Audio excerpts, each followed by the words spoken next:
السلام علیکم ورحمۃ اللہ وبرکاتہ۔ آج ہم حاضر ہیں اپنے ناظرین اور سامعین کی خدمت میں ایک نیا ٹاپک اور نیا مضمون لے کے۔ ہمارا آج کا مضمون ہے بعثت رسول صلی اللہ علیہ وسلم سے قبل کے حالات و واقعات، کہ وہ حالات اور وہ واقعات کہ پیارے پیغمبر علیہ الصلاۃ والسلام کو مبعوث کیا گیا، بھیجا گیا، ہمارے لیے یہ اللہ کی بہت بڑی نعمت ہے۔ یہ اللہ کا اہل ایمان کے اوپر بہت بڑا احسان اور انعام ہے،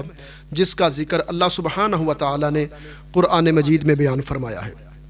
لیکن یہاں پر یہ بات ہمارے لیے سننا، سمجھنا اور سوچنا لازمی اور ضروری ہے کہ نبی علیہ الصلاۃ والسلام کی آمد سے قبل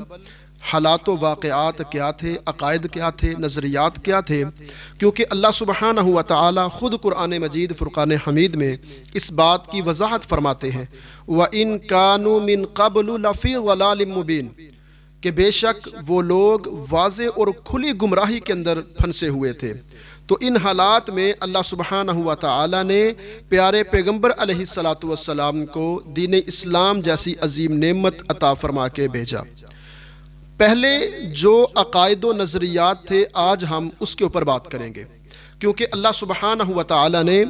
انسان کو زندگی بسر کرنے کے لیے بنیادی طور پر جو عقیدہ دیا ہے وہ عقیدہ توحید ہے۔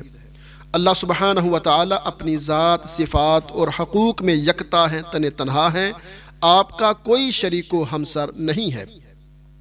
جب ہم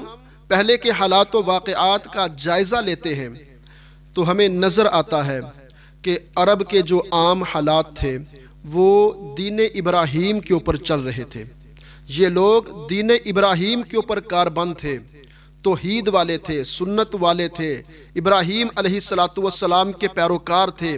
سیدنا اسماعیل علیہ الصلاۃ والسلام کی دعوت و تبلیغ کے نتیجہ میں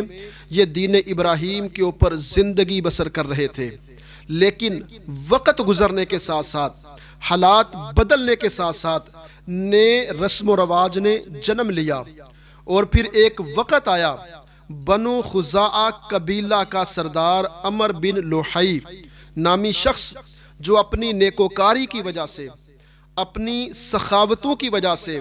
لوگوں کے اندر مشہور و معروف تھا۔ لوگ دینی اعتبار سے اس کے اوپر اعتماد کرنے والے تھے۔ یہی وہ شخص تھا کہ جس نے سب سے پہلے عرب کے اندر بت پرستی کا آغاز کیا،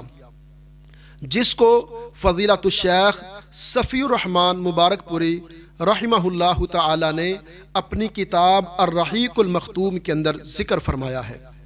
اس نے مختلف بتوں کو پالش کر کے لوگوں کے سامنے متعارف کروایا کہ حبل، لات، منات، عزا، بلکہ ایک وقت ایسا آتا ہے کہ اس کو پتہ چلتا ہے کہ جدہ کے اندر قوم نوح کے بت مدفون ہیں، یہ وہاں سے کھدوائی کرواتا ہے، ان بتوں کو وہاں سے نکلوا کے ان کو پالش کر کے نئے طریقے سے تیار کر کے اپنے پاس رکھتا ہے۔ اور جب حج کا موسم آتا ہے، جب حج کا سیزن آتا ہے،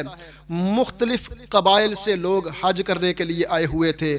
یہ ہر قبیلے کے اندر ان بتوں کو تقسیم کرتا ہے۔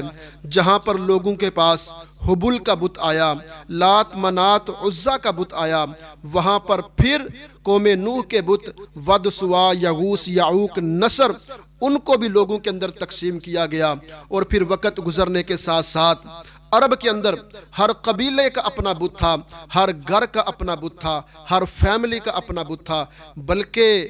احادیث کے اندر آتا ہے، سیرت کی کتابوں میں موجود ہے، اور صفی الرحمن مبارک پوری رحمۃ اللہ علیہ اپنی کتاب الرحیق المختوم کے اندر اس واقعہ کو نوٹ فرماتے ہیں کہ فتح مکہ کے موقع پر 360 بت تھے کہ جو نبی علیہ الصلاۃ والسلام نے اپنے ہاتھوں سے توڑے ہیں، اور صحابہ کرام کو حکم دیا کہ ان کو باہر پھینک دیا جائے۔ ہم اپنے ناظرین سے گزارش کریں گے کہ انشاءاللہ ہم اگلی قسط کے اندر آپ کو یہ بتلائیں گے کہ کن انداز کے اندر یہ بتوں کی پوجا کی جا رہی تھی، ہو رہی تھی، لوگ کر رہے تھے۔ تاکہ ہمیں معلوم ہو کہ اللہ سبحانہ و تعالی نے پیارے پیغمبر علیہ السلام کو مبعوث فرما کر امت کے اوپر،